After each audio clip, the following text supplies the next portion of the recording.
नमस्कार, मी निकिता पाटील. बुलेटिनमध्ये आपलं स्वागत. कोरोनानं आता देशासोबतच राज्यामध्ये सुद्धा थैमान घालायला सुरुवात केलेला आहे आणि त्यामुळेच आपण पाहणार आहोत कोरोना संदर्भातल्या टॉप 30 बातम्या.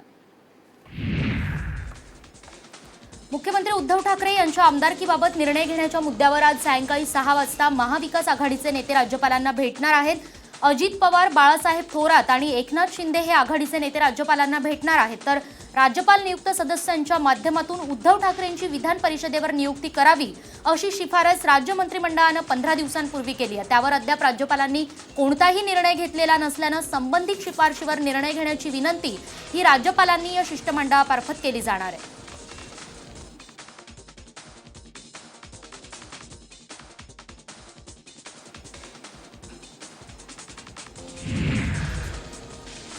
येत्या 29 आणि 30 एप्रिलला मंत्रालयाच्या इमारतीचं निर्जंतुकीकरण केलं जाणार आहे. त्यामुळे हे 2 दिवस मंत्रालयीन कामकाज बंद राहणार आहे. तर गेले 35 ते 40 दिवस राज्यात लॉकडाऊन सुरू आहे. येत्या 3 मेला राज्यातल्या काही भागातला लॉकडाऊन उठवला जाण्याची शक्यता आहे. त्या पार्श्वभूमीवर हळूहळू प्रशासकीय कामकाजाला सुद्धा सुरुवात केली जाते. ही बाब लक्षात घेता मंत्रालयाचं निर्जंतुकीकरण करून नियमित प्रशासकीय कामकाजाला सुरुवात होण्याची शक्यता आहे.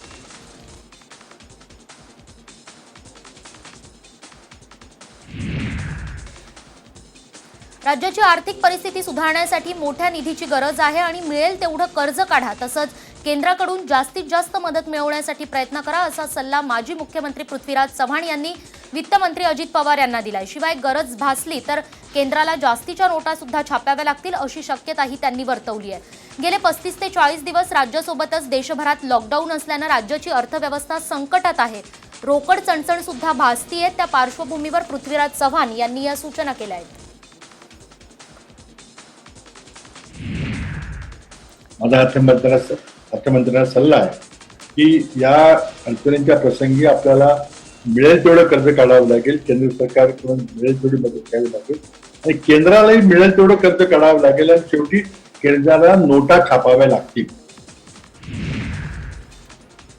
3 कर्मचाऱ्यांच्या मृत्यूनंतर मुंबई पोलीस आयुक्तांनी महत्त्वाचा निर्णय घेतलाय. 55 वर्षांपेक्षा जास्त वय असलेले पोलीस शिपाई ते सहाय्यक पोलीस उपनिरीक्षकांना बंदोबस्तावर न येता घरीच राहण्याचे आदेश मुंबई पोलीस आयुक्त परमबीर सिंग यांनी दिलेत. या पोलिसांच्या अनुपस्थितीचा कालावधी अर्जित रजा म्हणून ग्राह्य धरला जाणार आहे. 27 एप्रिलपासून हे आदेश अंमलात आणले जातील. तर कोरोनाची साथ कमी होत नाही तोपर्यंत या ज्येष्ठ पोलिसांनी आपल्यासह कुटुंबाची काळजी घ्यावी आणि घरातच सुरक्षित राहावं असं त्यांना सांगण्यात आलंय.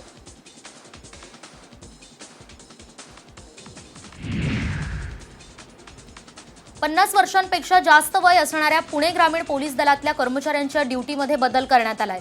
कोरोनाच्या साथीत राज्यभरातले पोलीस बळी पडत असल्याच्या पार्श्वभूमीवर हा निर्णय घेण्यात आलाय. 50 वर्षांपेक्षा जास्त वय असलेल्या पोलिसांना आता फक्त कार्यालयीन कामच देण्यात येणार आहे. तर कार्यालयात काम करताना सुद्धा सोशल डिस्टन्सिंगचं पालन ठेवून काम करावं असं आवाहन पुणे ग्रामीणचे पोलीस अधीक्षक संदीप पाटील यांनी केलंय. मुंबई पोलीस दलात याआधीच हा निर्णय घेण्यात आलाय आणि आता पुणे पोलीस दलात सुद्धा हा चांगला निर्णय घेण्यात आलाय.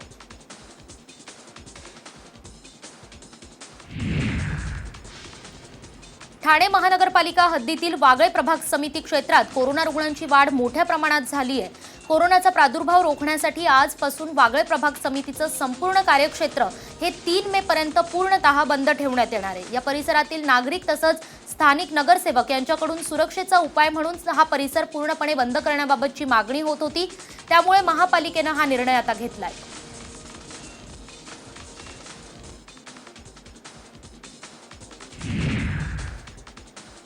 नाशिकच्या येवला शहरात 6 कोरोनाबाधित रुग्ण आढळलेत. यानंतर आरोग्य विभागाकडून शहरात सर्वेक्षणाला सुरुवात करण्यात आली आहे. येवला शहरात वैद्यकीय पथकासोबत घरोघरी सर्वेक्षण केलं जात आहे. 46 पथकांमार्फत ही सर्वेक्षण मोहीम राबवली जाते.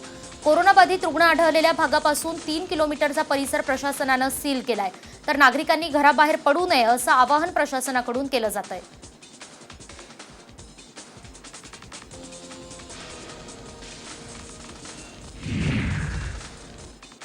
मजुरांना घेऊन तेलंगणाहून छुप्या पद्धतीनं छत्तीसगडला जाणारे 3 ट्रेलर्स सावली पोलिसांनी पकडलेत. गडचिरोली जिल्ह्याच्या सीमेवर ही कारवाई करण्यात आली आहे. यात 68 मजूर आणि 3 चालक अशा 71 जणांना ताब्यात घेण्यात आलंय.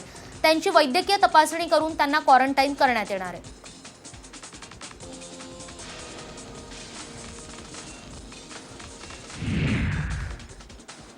मुंबईतील नायर रुग्णालयात तब्बल 16 कोरोनाबाधित महिलांची सुखरूप प्रसूती झाली आहे। आनंदाची बाब म्हणजे नवजात बाळांना कोरोनाची लागण झालेली नसल्याचं समोर आलंय।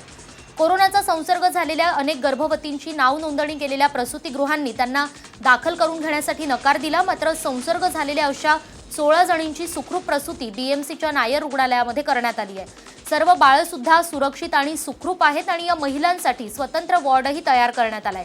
त्या ठिकाणी एकूण 45 जणींना दाखल करण्यात आले। तसंच बाळाला जर कोणत्याही प्रकारचा वैद्यकीय त्रास झाला तर त्यासाठी बालरोग तज्ज्ञांची टीम सुद्धा उपस्थित आहे।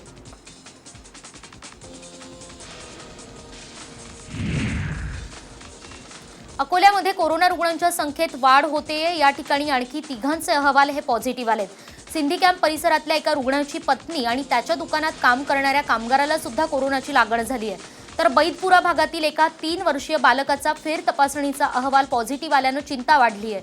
त्यामुळे जिल्ह्यात आतापर्यंत पॉझिटिव्ह अहवालांची संख्या ही 19 झाली आहे। तर प्रत्यक्षात 9 जणांवर वैद्यकीय शासकीय महाविद्यालयातल्या आयसोलेशन कक्षामध्ये उपचार सुरू आहेत।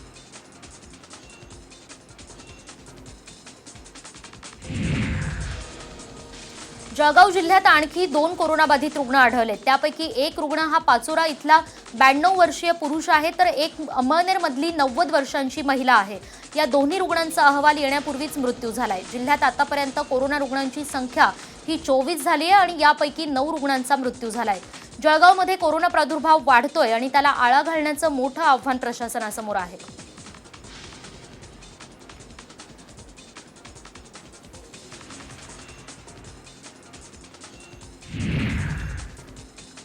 कोरोनाचा विळखा राज्यात दिवसागणिक वाढत चाललाय। नागपूरमध्ये आणखी 4 कोरोना रुग्णांची भर पडली आणि हे 4 जण हे कोरोना हॉटस्पॉट असलेल्या सतरंजीपुरा भागात राहणारे आहेत। त्यामुळे नागपुरातील कोरोनाबाधितांचा आकडा आता 133 वर गेलाय। तर आतापर्यंत 30 रुग्ण बरे होऊन घरी परतलेत। दरम्यान कोरोनाचा संसर्ग होऊ नये यासाठी प्रशासन प्रचंड मेहनत घेतंय आणि नागपूरमध्ये ज्या भागात कोरोनाबाधित रुग्ण आढळलेत तो परिसर सुद्धा आता सील करण्यात आलाय।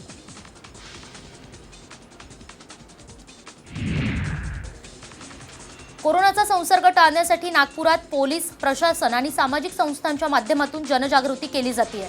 मात्र तरी सुद्धा शहरात अशा काही दाट वस्त्या आहेत ज्या वस्त्यांमध्ये वाहनं पोहोचू शकत नाहीयेत। अशा भागांमध्ये कोरोना संदर्भात जनजागृतीसाठी नागपुरात आता ड्रोनचा वापर केला जाणार आहे। या ड्रोनमध्ये स्पीकर सुद्धा बसवण्यात आलेत। हे ड्रोन दाटीवाटीच्या वस्त्यांमध्ये फिरून जनजागृती करणार आहेत। तसंच रस्त्यांवर पोलीस असल्यानं नागरिक घराबाहेर पडणं टाळतात। मात्र वस्त्यांमध्ये नागरिक मोठ्या संख्येनं घराबाहेर निघतात। अशांना सुद्धा आता या ड्रोनच्या माध्यमातून घरात राहण्याचं आवाहन केलं जाणार आहे।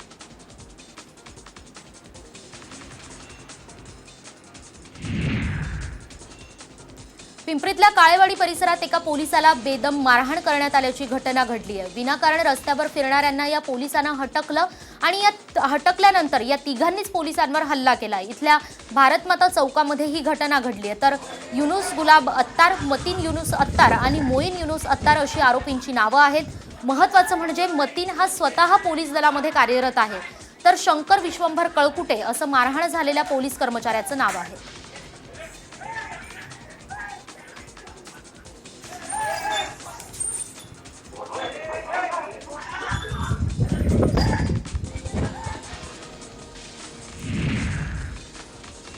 चंद्रपूरमध्ये कोरोनाचा प्रादुर्भाव होऊ नये यासाठी प्रशासनाकडून विविध उपाययोजना राबवल्या जात आहेत। चंद्रपूरमध्ये आज पोलिसांनी पथसंचलन केलं। शहरातल्या विविध भागात फिरून लोकांना जनजागृती करण्याचा प्रयत्न यातून केला गेला। टाळेबंदी शिथिल केल्याचा गैरफायदा घेत नागरिक शहरात गर्दी करू लागल्याचं चित्र निर्माण झाल्यानं यावर अंकुश लावण्यासाठी पोलिसांनी लोकांना घरीच राहून सहकार्य करण्याचं आवाहन केलं। यावेळी ठिकठिकाणी लोकांनी फुलं उधळून पोलिसांचं मनोधैर्य वाढवण्याचा प्रयत्न केला।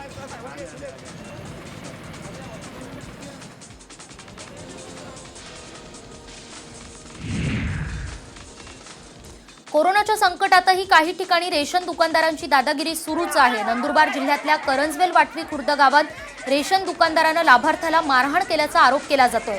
विशेष म्हणजे पुरवठा अधिकाऱ्यासमोरच हा सर्व प्रकार घडलाय। रेशन दुकानदार केशरी कार्ड धारकांना धान्य देण्यासाठी नकार देत होता आणि या संदर्भात तक्रार केल्यानंतर पुरवठा अधिकाऱ्यांना चौकशीसाठी पाठवलं होतं। मात्र या अधिकाऱ्यासमोरच हा सर्व मारहाणीचा प्रकार घडलाय।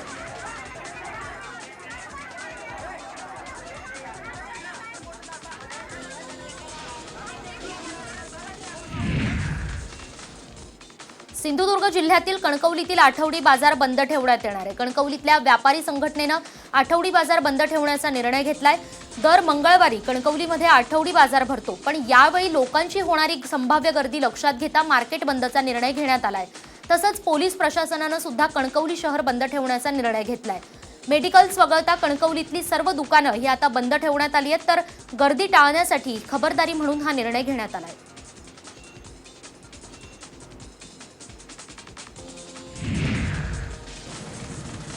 वाशिममध्ये गॅस एजन्सी बाहेर लोकांची मोठी गर्दी झाल्याचं चित्र पाहायला मिळालं।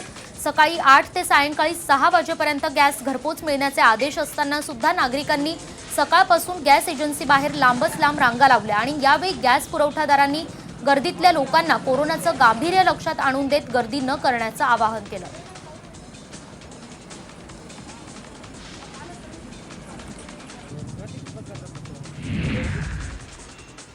नाशिकमधल्या एका खासगी लॅबनं मुंबईतल्या जे रुग्णालयात एक मशीन विनामूल्य दिली आहे। महत्त्वाचं म्हणजे या मशीनमुळे 8 तासात 2000 तर 16 तासात 4000 कोरोनाच्या चाचण्या करण्यात येणार आहेत। अमेरिकेत बनवण्यात आलेल्या या थर्मोफिशर क्वांट स्टुडिओ मशीनला जे रुग्णालयाच्या स्वाधीन करण्यात आलंय आणि त्यामुळे आता मुंबईमध्ये दुप्पट वेगानं कोरोनाच्या चाचण्या करणं शक्य होणार आहे। रोज 2000पेक्षा जास्त नमुन्यांची चाचणी घेणारी ही मशीन काही वर्षांपूर्वी नाशिकमधल्या दातार कॅन्सर जेनेटिक्सनं आयात केली होती आणि आता हीच मशीन कंपनीनं विनामूल्य DMERला दिली आहे।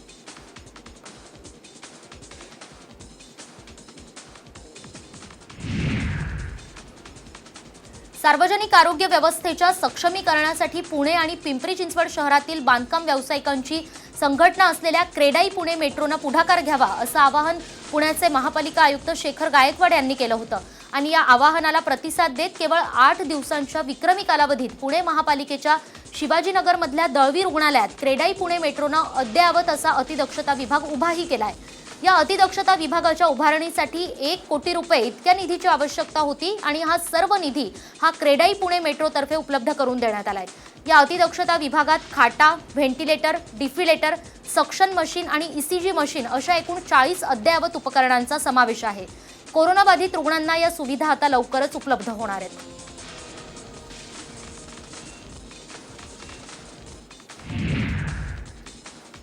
कोरोनाच्या वाढत्या प्रादुर्भावामुळे बंद असलेलं पुणे महामेट्रोचं काम आता पुन्हा सुरू करण्यात आलंय। पावसाशी संबंधित असलेले काही ठराविक ठिकाणं ही मेट्रोचं काम सुरू करण्यासाठी महामेट्रोनं पुणे महापालिका आयुक्तांकडे परवानगी मागितली होती, तर परवानगी मिळाल्यानंतर महामेट्रोच्या अधिकृतरित्या कामाला सुरुवात केली आहे। शहरातील बंड गार्डन आणि एरवड्यामधल्या पूल जिथे नदी क्रॉसिंग आहे, त्याचबरोबर RTO जिथे संगम पूल आहे, या दोन्ही ठिकाणी मेट्रोचं काम सुरू झालेलं आहे। दरम्यान काम करणाऱ्या मजुरांना कोरोनाच्या पार्श्वभूमीवर मास्क, सॅनिटायझर तसंच साबण सुद्धा पुरवण्यात आले।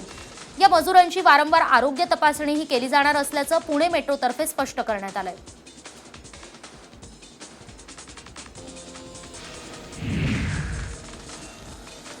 तुळजापूर शहरात प्रवेश करणाऱ्या प्रत्येक गाडीवर जंतुनाशकांची फवारणी करण्यात येते। उस्मानाबाद जिल्हा सध्या ग्रीन झोनमध्ये आहे, पण तरी सुद्धा खबरदारीचा उपाय म्हणून तुळजापूर नगर परिषदेकडून ही मोहीम राबवली जाते। तसंच या मोहिमेला नागरिक सुद्धा सकारात्मक प्रतिसाद देताना पाहायला मिळत आहे।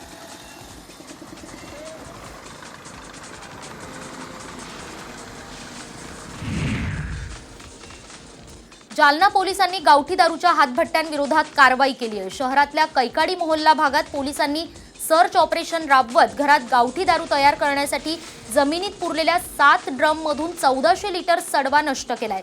गावठी दारू तयार करण्यासाठी लागणाऱ्या रसायनासोबतच अनेक साहित्य जप्त करण्यात आलंय, तर गावठी हातभट्टी चालवणाऱ्या महिलेसोबत इतर आरोपींना सुद्धा अटक करण्यात आली आहे।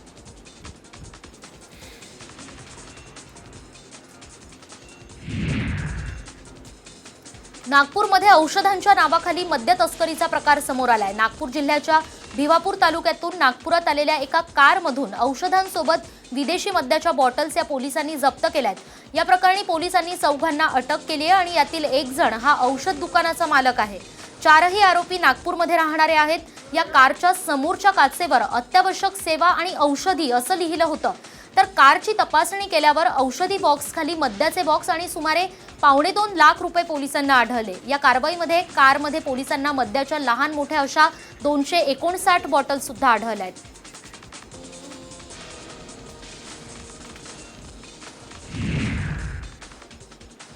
नाशिक जिल्ह्यातील विराणे परिसरातील जंगलात सुरू असलेले गावठी दारूचे अड्डे आणि दारूच्या भट्ट्या या ग्रामरक्षक दल आणि पोलिसांकडून उद्ध्वस्त करण्यात आल्या आहेत। लॉकडाऊनमुळे मद्याची दुकानं बंद आहेत, त्यामुळे मद्यपींनी आपली पावलं ही गावठी दारूकडे वळवली आहेत। गावठी दारूच्या मागणीत मोठ्या प्रमाणात वाढ झाल्यानं विराणे परिसरातल्या जंगलात निर्जन ठिकाणी दारूच्या भट्ट्या लावून दारू निर्मितीचा आणि दारू विक्रीचा सपाटा सुरू होता।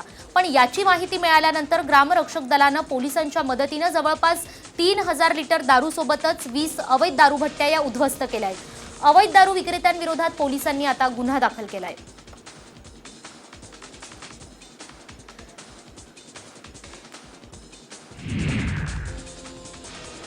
रिझर्व्ह बँक ऑफ इंडियानं 50 बड्या कर्जबुडव्यांचं तब्बल 68,607 कोटींचं कर्ज माफ केल्याची बाब उघड झाली आहे। आरबीआयनं याबाबत कबुली सुद्धा दिली आहे। कर्ज माफ करण्यात आलेल्या कर्जबुडव्यांमध्ये पीएनबी गैरव्यवहार प्रकरणी फरार असलेल्या मेहुल चोक्सीचा सुद्धा समावेश असल्याचं उघड झालंय। आरबीआयनं माहिती अधिकारांतर्गत विचारण्यात आलेल्या प्रश्नाला उत्तर देताना याबाबत स्पष्टीकरण दिलंय।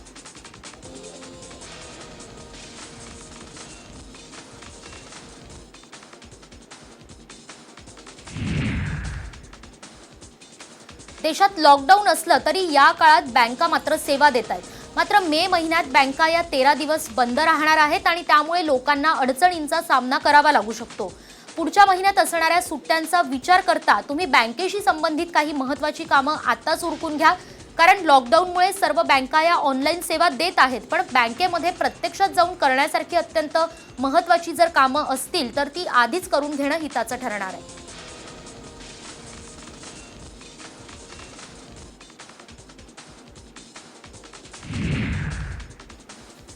अकोल्यातील तेल्हारा तालुक्यातील दानापूर, हिवरखेड तसंच बोर्डी परिसरात पावसानं हजेरी लावली आहे। एकीकडे जिल्ह्यातील तापमानाचा पारा वाढलेला असताना सातपुडा पर्वताच्या पायथ्याशी पावसानं आज जोरदार हजेरी लावली।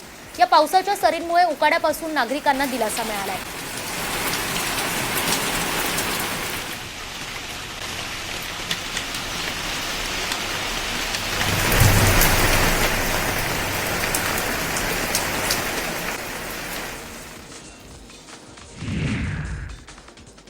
वर्धा जिल्ह्यातील अनेक भागात पावसाच्या जोरदार सरी कोसळल्या आहेत। सोसाट्याच्या वाऱ्यासोबतच कोसळलेल्या पावसामुळे नागरिकांची मात्र धावपळ उडाली। आर्वी, देवळी सेलू या तालुक्यांच्या काही भागांमध्ये तुरळक पाऊस आणि गारपीट झाली आहे आणि या पावसामुळे ग्रामीण भागातली वीज ही खंडित झाली आहे। अवकाळी पावसामुळे फळबागांचं आणि पिकांचं मात्र नुकसान होण्याची शक्यता आहे।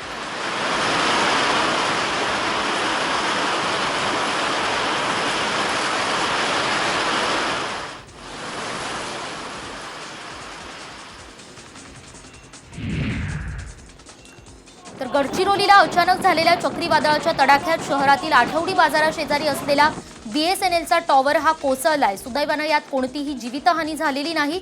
मात्र टॉवर कोसळल्याचं समजताच नागरिकांनी मोठी गर्दी केली होती। टॉवर कोसळल्यामुळे या भागातल्या दूरसंचार सेवेवर परिणाम होणार आहे।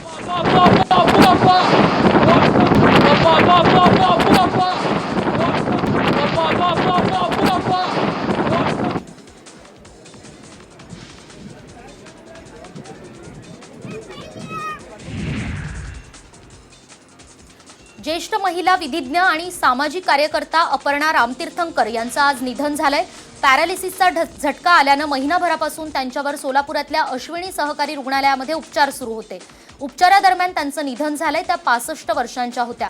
अनेक सामाजिक कार्यासोबतच त्या पारधी समाजाच्या लहान मुलांसाठी आश्रमशाळाही चालवत होत्या।